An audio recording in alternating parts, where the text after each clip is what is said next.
ఓం శాంతి. ఈరోజు Murali date 4 March 2025. బాబా చెప్తున్నారు, మధురమైన పిల్లలు, ఎవరైతే ప్రారంభం నుండి భక్తి చేశారో 84 జన్మలు తీసుకున్నారో వారు మీ జ్ఞానాన్ని చాలా రుచితో వింటారు, సులభంగా అర్థం చేసుకుంటారు. ఈరోజు ప్రశ్న: దేవీ దేవతా వంశానికి సమీప ఆత్మలా లేక దూరంగా ఉండే ఆత్మలా అని ఎలా తెలుసుకోవాలి?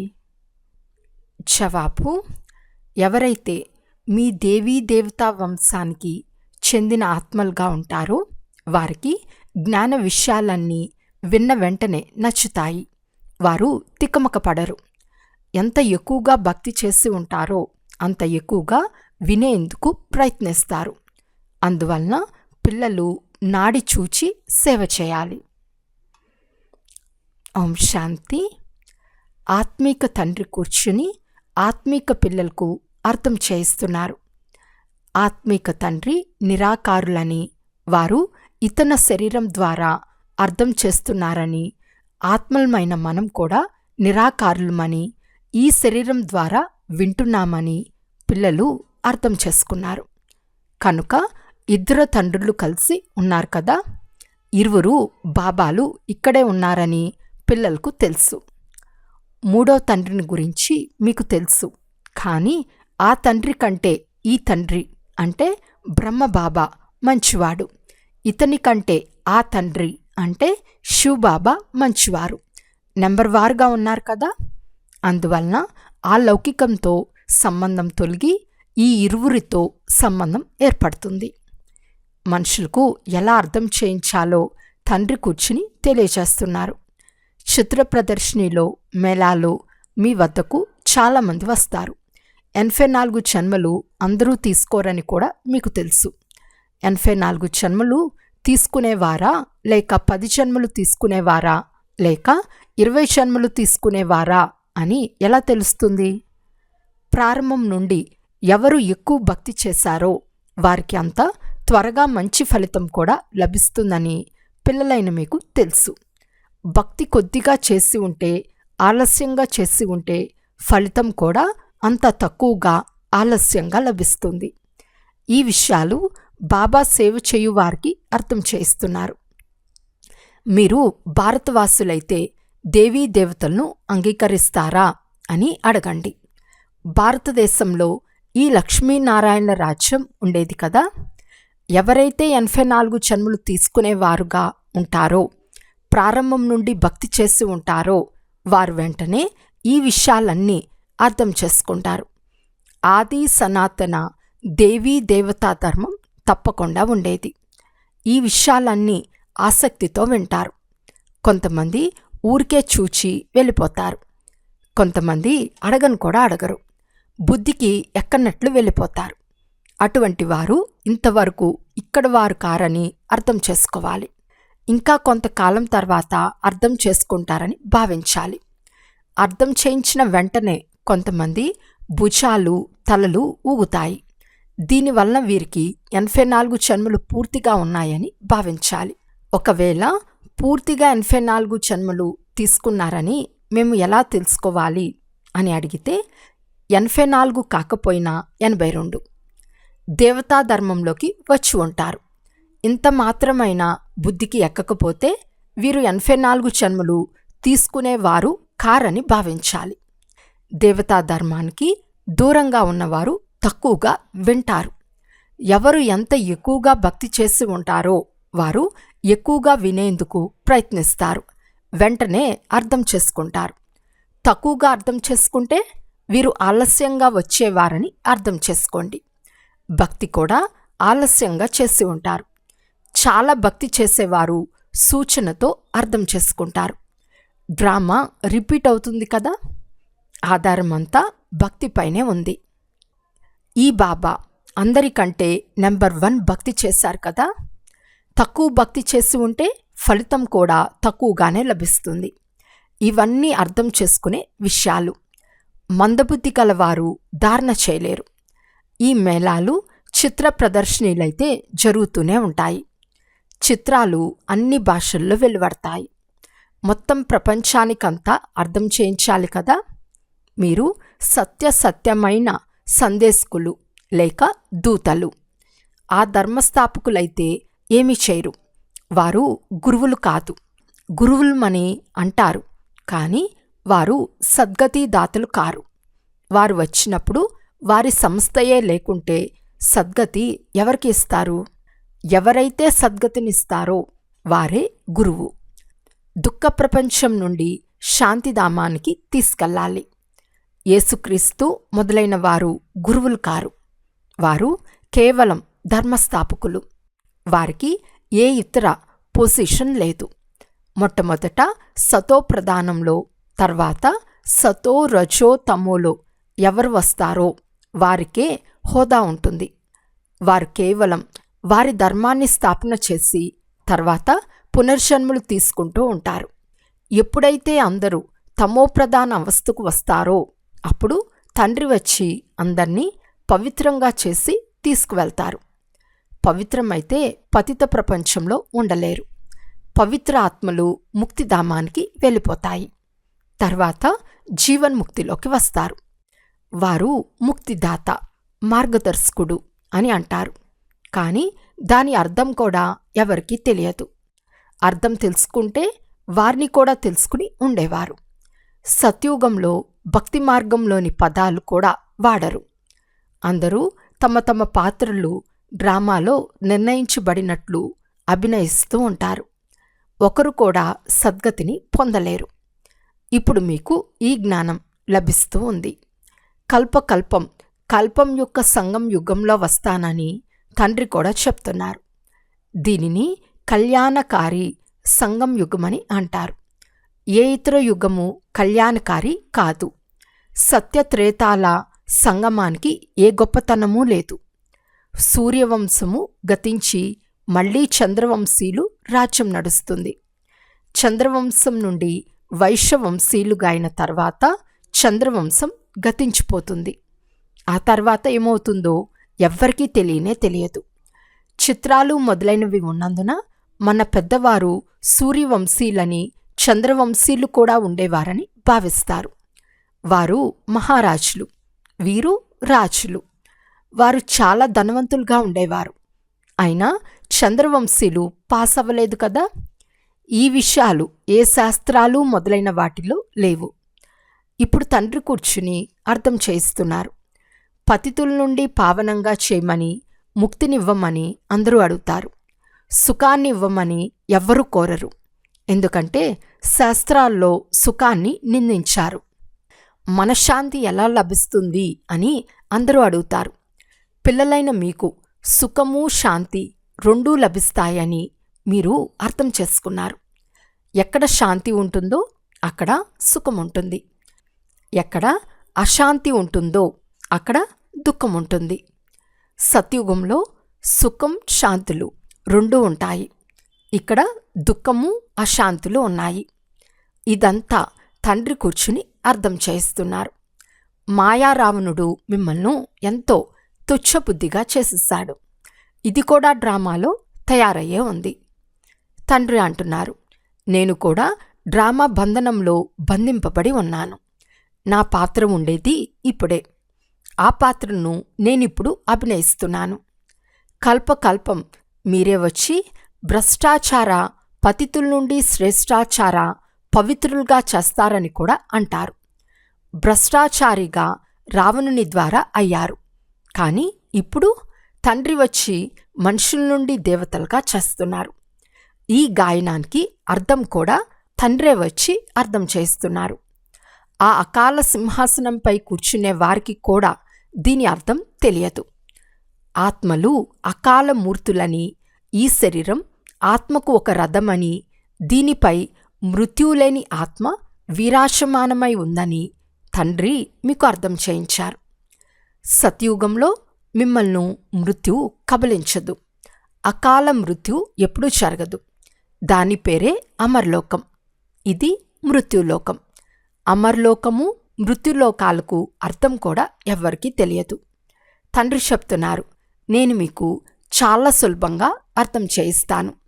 కేవలం నన్ను ఒక్కరినే స్మృతి చేస్తే మీరు పావనమవుతారు. సాధు సత్పురుషులు మొదలైన వారు కూడా పతిత పావన అని పాడుతూ పతిత పావనులైన తండ్రిని పిలుస్తారు. ఎక్కడకు వెళ్ళినా పతిత పావన అని తప్పకుండా అంటారు. సత్యం ఎప్పుడూ దాగశాలదు. ఇప్పుడు పతిత పావనుడైన తండ్రి వచ్చారని, మనకు దారి చూపుతున్నారని మీకు తెలుసు.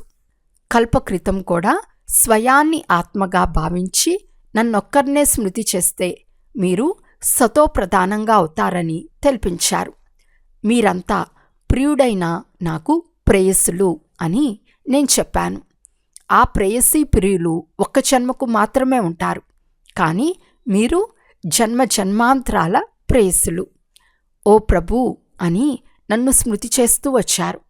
ఇచ్చేవారైతే ఒక్క తండ్రే కదా. పిల్లలంతా తండ్రినే అడుగుతారు. ఆత్మ దుఃఖపడినప్పుడు తండ్రిని స్మృతి చేస్తుంది. సుఖంలో ఎవ్వరూ స్మృతి చేయరు. దుఃఖంలో బాబా మీరు వచ్చి సద్గతినివ్వండి అని అందరూ స్మృతి చేస్తారు. గురువు వద్దకు వెళ్ళినప్పుడు నాకు పుత్రుని ఇవ్వమని అడుగుతారు కదా. పుత్రుడు జన్మిస్తే చాలా సంతోషిస్తారు. పుత్రుడు కలగకపోతే ఈశ్వరుడు అలా రాశారు అని అంటారు. డ్రామాను గురించైతే వారికి తెలియనే తెలియదు. ఒకవేళ వారు డ్రామా అని అంటే అంతా తెలిసి ఉండాలి. మీకు డ్రామా గురించి తెలుసు, ఇతరులెవ్వరికీ తెలియదు. ఏ శాస్త్రాల్లోనూ లేదు. డ్రామా అనగా డ్రామా, దాని ఆది మధ్యాంతాలు తెలిసి ఉండాలి. తండ్రి అంటున్నారు, నేను ప్రతి 5000 సంవత్సరాల తర్వాత ఒక్కసారి వస్తాను. 4 యుగాలు సమానంగా ఉన్నాయి. స్వస్తిక్ గుర్తుకు కూడా మహత్వం ఉంది కదా. ఖాతాలు మొదలుపెట్టినప్పుడు స్వస్తిక్ గుర్తు వేస్తారు. ఇది కూడా ఖాతానే కదా. మనకు లాభం ఎలా కలుగుతుంది, తర్వాత ఎలా నష్టపోతాము? నష్టపడుతూ పడుతూ ఇప్పుడు పూర్తిగా నష్టపోయాము. ఇది గెలుపు ఓటముల ఆట. ధనము ఆరోగ్యము రెండూ ఉంటే సుఖం ఉంటుంది. ధనముండి ఆరోగ్యం లేకుంటే సుఖం లేదు. మీకు నేను ఆరోగ్యము సంపద రెండూ ఇస్తాను, కావున సంతోషం ఉండనే ఉంటుంది. ఎవరైనా శరీరాన్ని వదిలితే ఫలానా వారు స్వర్గస్థులయ్యారని నోటితో అంటారు, కానీ లోపల దుఃఖిస్తూ ఉంటారు. స్వర్గానికి వెళ్తే ఇంకా సంతోషించాలి. మళ్ళీ వారి ఆత్మను నరకంలోకి ఎందుకు పిలుస్తారు? కొంచెం కూడా అర్థం చేసుకోరు. తండ్రి వచ్చి ఈ విషయాలన్నీ అర్థం చేయిస్తున్నారు. బీజము వృక్షంల రహస్యం కూడా తెలియచేస్తున్నారు. ఇటువంటి వృక్షంను ఇంకెవ్వరూ తయారు చేయలేరు. దీనిని ఈ బ్రహ్మ తయారు చేయలేదు. శివబాబాకు గురువు ఎవ్వరూ లేరు. ఒకవేళ ఉంటే వేరే శిష్యులు కూడా ఉండేవారు కదా. ఇతనికి ఎవరో ఒక గురువు నేర్పించారని అనుకుంటారు, లేక పరమాత్మ శక్తి ప్రవేశించిందని మనుషులు భావిస్తారు. అరే, పరమాత్మ శక్తి ఎలా ప్రవేశిస్తుందో పాపం వారికి కొంచెం కూడా తెలియదు. తండ్రి స్వయంగా కూర్చుని తెలుపుతున్నారు, నేను సాధారణ వృద్ధ శరీరంలో వచ్చి మిమ్మల్ని చదివిస్తాను.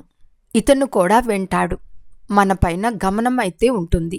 ఇతను కూడా విద్యార్థియే. ఇతను తనను గురించి ఇంకేమీ చెప్పరు, భావించరు. ప్రజాపిత కూడా ఒక విద్యార్థియే. ఇతను భలే వినాశనం కూడా చూశాడు, కానీ ఏమీ అర్థం చేసుకోలేదు. మీరు అర్థం చేసుకున్నట్లు ఇతను కూడా మెల్లమెల్లగా అర్థం చేసుకున్నాడు. తండ్రి మీకు అర్థం చేయిస్తున్నారు. మధ్యలో ఇతను కూడా అర్థం చేసుకుంటూ ఉంటాడు, చదువుతూ ఉంటాడు. ప్రతి ఒక్క విద్యార్థి చదివేందుకే పురుషార్థం చేస్తారు. బ్రహ్మ విష్ణు శంకర్లు సూక్ష్మవతన వాసులు. వారి పాత్ర ఏమిటో కూడా ఎవ్వరికీ తెలియదు. తండ్రి ప్రతి విషయం తానంతటకు తానే అర్థం చేయిస్తారు. మీరు ఏ ప్రశ్నలు అడిగే అవసరం లేదు. శివ పరమాత్మ పైన ఉంటారు, ఆ తర్వాత దేవీ దేవతలు ఉంటారు. మరి ఇరువురిని ఎలా కలుపుతారు? తండ్రి వచ్చి ఇతనిలో ప్రవేశిస్తారని, అందుకే బాప్దాదా అంటారని పిల్లలైన మీకిప్పుడు తెలుసు. తండ్రి వేరే, దాదా వేరే. తండ్రి అనగా శివుడు, దాదా అనగా బ్రహ్మ. వారసత్వం శివుడి నుండి ఇతని ద్వారా లభిస్తుంది. బ్రాహ్మణులు బ్రహ్మ సంతానము. డ్రామా ప్లాన్ అనుసారం తండ్రి దత్తత చేసుకున్నాడు. ఇతడు నెంబర్ 1 భక్తుడని తండ్రి అంటున్నారు. 84 జన్మలు కూడా ఇతనే తీసుకున్నాడు. నలుపు తెలుపు అని ఇతన్నే అంటారు. కృష్ణుడు సత్యుగంలో తెల్లగా ఉంటాడు, కలియుగంలో నల్లగా ఉంటాడు. ఇప్పుడు పతితంగా ఉన్నాడు కదా, మళ్ళీ పావనంగా అవుతాడు. మీరు కూడా ఇలాగే అవుతారు. ఇది ఇనుపయుగంలోని ప్రపంచము, అది స్వర్ణయుగంలోని ప్రపంచము. మెట్ల గురించి ఎవ్వరికీ తెలియదు. వెనక వచ్చేవారు 84 జన్మలు తీసుకోరు. వారు తప్పకుండా తక్కువ జన్మలే తీసుకుంటారు. మెట్ల చిత్రంలో వారిని ఎలా చూపిస్తారు? అందరికంటే ఎక్కువ జన్మలు ఎవరు తీసుకుంటారో, తక్కువ జన్మలు ఎవరు తీసుకుంటారో బాబా అర్థం చేయించారు. దీనిని జ్ఞానమని అంటారు. తండ్రి ఒక్కరే జ్ఞానసాగర్లు, పతిత పావన్లు. ఆది మధ్య అంతముల జ్ఞానం వినిపిస్తున్నారు. వారంతా నేతి నేతి అంటూ వచ్చారు. తమ ఆత్మల గురించే తెలియనప్పుడు తండ్రిని గురించి ఎలా తెలుసుకోగలరు? కేవలం మాట వరుసకు ఆత్మ అని అంటారు. కానీ ఆత్మ అంటే ఏమిటో దానిని గురించి ఏమాత్రం తెలియదు. ఆత్మ అవినాశి అని, అందులో 84 జన్మల అవినాశి పాత్ర రచింపబడి ఉందని ఇప్పుడు మీకు తెలుసు. ఇంత చిన్న ఆత్మలో ఎంత పాత్ర నిండి ఉందో బాగా విని అర్థం చేసుకుంటే వీరు దగ్గర వారని భావించాలి. వారి బుద్ధిలో కూర్చోకుంటే ఆలస్యంగా వచ్చేవారుగా ఉంటారు. నాడి చూసి వినిపించాలి. అర్థం చేయించేవారు కూడా నెంబర్ వారుగా ఉన్నారు కదా. మీ చదువు ద్వారా రాజధాని స్థాపన అవుతూ ఉంది. కొంతమంది ఉన్నతమైన రాజ్య పదవి పొందుతారు. కొంతమంది ప్రజల్లో నౌకర్లు చౌకర్లుగా అవుతారు. కానీ సత్యుగంలో ఏ దుఃఖమూ ఉండదు. దానిని సుఖధామము, స్వర్గము అని అంటారు. ఒకప్పుడు ఉండేది కనుక దానిని స్మృతి చేస్తారు. స్వర్గం ఎక్కడో పైన ఉందని మనుషులు భావిస్తారు. దిల్వాలా మందిరంలో మీ జ్ఞాపక చిహ్నాలు పూర్తిగా నిలబడి ఉన్నాయి. ఆదిదేవుడు, ఆదిదేవి మరియు పిల్లలు క్రింద యుగంలో కూర్చుని ఉన్నారు. పైభాగంలో స్వర్గరాజ్యం ఉంది. మనుషులు దర్శనం చేసుకుంటారు, ధనంను ఉంచుతారు, కానీ కొంచెం కూడా అర్థం చేసుకోరు. పిల్లలైన మీకు జ్ఞానం 3వ నేత్రం లభించింది. మీరు అందరికంటే ముందుగా తండ్రి జీవిత చరిత్రను తెలుసుకున్నారు. అంతకంటే ఇంకేం కావాలి? తండ్రిని తెలుసుకున్నందున సర్వస్వము తెలిసిపోతుంది. అందువలన సంతోషముండాలి. ఇప్పుడు మనం సత్యుగంలోనికి వెళ్ళి బంగారు భవనాలు కట్టిస్తామని, రాజ్యపాలన చేస్తామని మీకు తెలుసు. సేవాదారి పిల్లల బుద్ధిలో ఈ ఆధ్యాత్మిక జ్ఞానాన్ని ఆత్మల తండ్రి ఇస్తున్నారని ఉంటుంది. వారిని స్పిరిచువల్ ఫాదర్ అని అంటారు. వారే సద్గతి దాత, సుఖశాంతుల వారసత్వంను ఇస్తారు. ఈ సీడీ భారతీయులది. వారే 84 జన్మలు తీసుకుంటారని ఇతరులకు అర్థం చేయించవచ్చు. మీరు వచ్చేదే మధ్యలో అయినప్పుడు మీకు 84 జన్మలు ఎలా ఉంటాయి? అందరికంటే ఎక్కువ జన్మలు తీసుకునేది మేము. ఇవి బాగా అర్థం చేసుకునే విషయాలు. ముఖ్యమైనది పతితుల నుండి పావనంగా అయ్యేందుకు బుద్ధియోగాన్ని తండ్రితో లగ్నం చేయాలి. పావనంగా అవుతామని ప్రతిజ్ఞ చేసి మళ్ళీ పతితమైతే ఒక్కసారి ఎముకలు గూడు విరిగిపోతుంది. 5 అంతస్తుల భవనం నుండి క్రింద పడినట్లు అవుతుంది. బుద్ధి అపవిత్రమవుతుంది. మనసు లోపల తింటూ ఉంటుంది. నోటి నుండి మాట రాదు. అందువలన హెచ్చరికగా ఉండమని తండ్రి చెప్తున్నారు. అచ్చా, మధురాతి మధురమైన అపురూపమైన పిల్లలకు మాతాపిత బాప్దాదాల ప్రియ స్మృతులు మరియు గుడ్ మార్నింగ్. ఆత్మీక పిల్లలకు ఆత్మీక తండ్రి నమస్తే. ఆత్మీక తండ్రికి ఆత్మీక పిల్లల యొక్క ప్రియ స్మృతులు మరియు నమస్తే నమస్తే నమస్తే. ధారణ కొరకు ముఖ్య సారము. ఫస్ట్ పాయింట్, ఈ డ్రామాను యథార్థంగా అర్థం చేసుకుని మాయా బంధనాల నుండి ముక్తులుగా అవ్వాలి. స్వయాన్ని అకాలమూర్తి ఆత్మగా భావించి తండ్రిని స్మృతి చేసి పావనంగా అవ్వాలి. సెకండ్ పాయింట్, సత్యమైన సందేశకులుగా దూతలుగా అయి అందరికీ శాంతిధామము సుఖధామాలకు మార్గాన్ని తెలపాలి. ఈ కళ్యాణకారి సంగం యుగంలో ఆత్మలందరి కళ్యాణం చేయాలి. ఈరోజు వరదానము. తండ్రి మరియు సేవ యొక్క స్మృతి ద్వారా ఏకరస స్థితిని అనుభవం చేసే సర్వ ఆకర్షణ ముక్త్ భవ. ఎలాగైతే సేవకునికి సదా సేవ మరియు యజమాని గుర్తుంటారో అలా సత్యమైన విశ్వసేవకులైన సత్యమైన సేవాదారి పిల్లలకు కూడా తండ్రి మరియు సేవ తప్ప వేరే ఏదీ గుర్తుండదు. దీని ద్వారానే ఏకరస స్థితిలో ఉండే అనుభవం అవుతుంది. వారికి ఒక్క తండ్రి యొక్క రసం తప్ప ఇతర రసాలన్నీ నీరసంగా అనిపిస్తాయి. ఒక్క తండ్రి రసం అనుభవం అయిన కారణంగా ఇంకెక్కడకు ఆకర్షణ వెళ్ళదు. ఈ ఏకరస స్థితి యొక్క తీవ్ర పురుషార్థమే సర్వ ఆకర్షణ నుండి ముక్తంగా చేస్తుంది. ఇదే శ్రేష్టమైన గమ్యం. స్లోగన్: నాజూకు పరిస్థితుల పరీక్షల్లో పాస్ అవ్వాలి అంటే మీ స్వభావాన్ని శక్తిశాలిగా చేసుకోండి. అవ్యక్త సూచన: సత్యత మరియు సభ్యతారూపి కల్చర్ను సొంతం చేసుకోండి.